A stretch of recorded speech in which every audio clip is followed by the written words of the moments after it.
এইটো যে টেষ্টি কিচেনলৈ স্বাগত জনাই আজি ৰেচিপি লৈ আহিছো কেক এগ কেক মই কেৰাহীত বনাম সেইকাৰণে মই কি কৰিছো এতিয়া কেৰাহী এটা অলপ মানে নিমখ দিছো নিমখ দি পেলাই এডাল ষ্টেণ্ড পাতি দিছো আৰু এয়া এটা খাপনিৰে ঢাকনা মাৰি এইটো মই 20 মিনিট সময়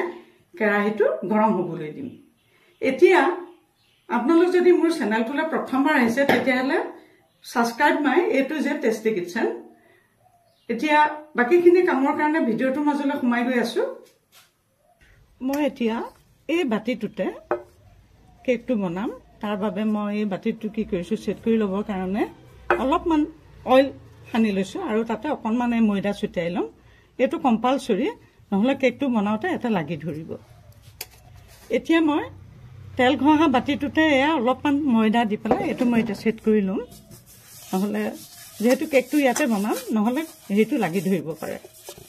কেকটো লাগি ধৰিব সেইকাৰণে এনেকে এটো বনাই লব লাগে আৰু যিখিনি বাহি গ'ল এখিনি পেলাই দিলো এটো চাও সাধাৰণতে এইটো কাপে ব্যৱহাৰ কৰো গতিকে এইটো কাপৰে মই এয়া 1.5 কাপ এয়া ময়দা ঢালি লৈছো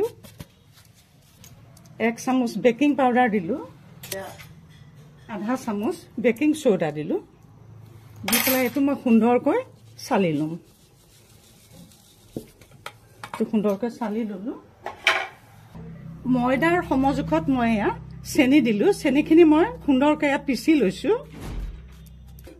এইখিনি সুন্দৰকৈ মই মিহলি কৰিম এতিয়া মই এয়া 3টা কণী লৈছো লৈ এতিয়া কণী 3টা ইয়াতে ভাঙি দিম ইতিমধ্যে এয়া কণীটো ভগা হৈ গৈছে মই এতিয়া কি কৰিম ইয়াতে 1 কাপৰ 3 ভাগৰ এভাগ এয়া তেল দি দিলো দি পেলাই এটো সুন্দৰকৈ মই এতিয়া পেষ্ট কৰি লম ফেটি লম এটো কমে 3-4 মিনিট সময় এনেকৈ ফেটিব লাগিব যাতে সুন্দৰকৈ ইয়াৰ কালাৰটোৱে সলনি হৈ যায় ইয়া দেখিছেনে ক্ৰমাৎ সলনি হৈ গৈ আছে সুন্দৰকৈ এটো ফেটি লব লাগে ইয়া বনাই লোৱা আটা চেনিখিনি মানে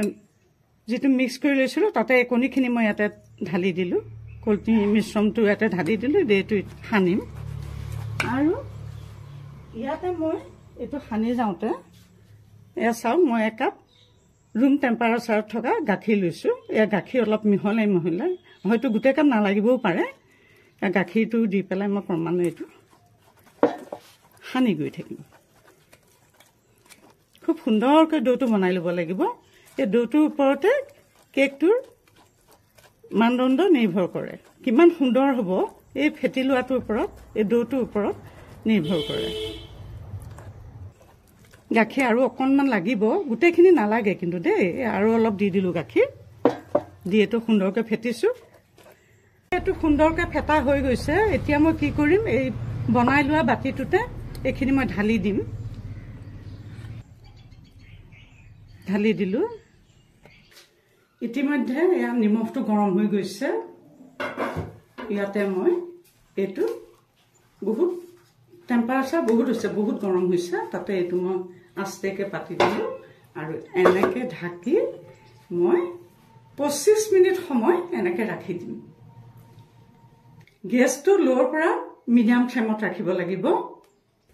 ইতিমধ্যে এয়া 25 মিনিট সময় হৈ গৈছে এয়া চাও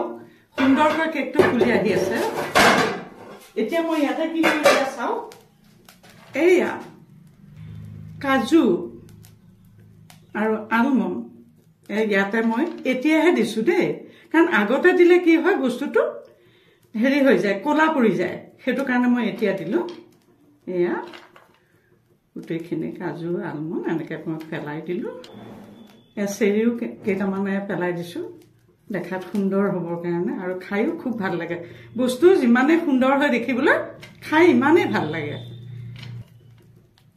ইতিমধ্যে দিয়া হৈ গ'ল মিডিয়াম ফ্লেমত মই এনেকৈ আৰু 5 মিনিট সময় ৰাখি দিম ইতিমধ্যে চাও কি সুন্দৰকৈ এয়া কেকটো প্ৰস্তুত হৈ গৈ আছে কি সুন্দৰ হৈছে দেখিবলৈ এতিয়া এটো সম্পূৰ্ণ হৈছে নে চাবৰ কাৰণে মই কি কৰিম চাও এয়া চাওক কি চাফা হৈ আছে তাৰমানে সুন্দৰকৈ কেকটো ইতিমধ্যে প্ৰস্তুত হৈ গৈ আছে এতিয়া মই কি কৰিম গেছটো অফ কৰি দিম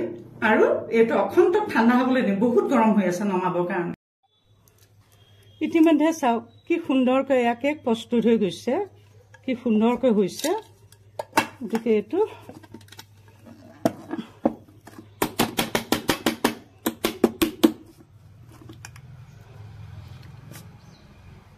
এইটো চাওক কি সুন্দৰকৈ এইটো কেকটো প্ৰস্তুত হৈ গৈছে এইটো চাওক এইটো সুন্দৰকৈ প্ৰস্তুত হৈ গ'ল এইটো চাওক কি সুন্দৰ কেক এয়া দেখিছে ইতিমধ্যে কি সুন্দৰকৈ এই কেক প্ৰস্তুত হৈ গৈছে এয়া চাওক কিমান সুন্দৰ এয়া চাওক কিমান সুন্দৰ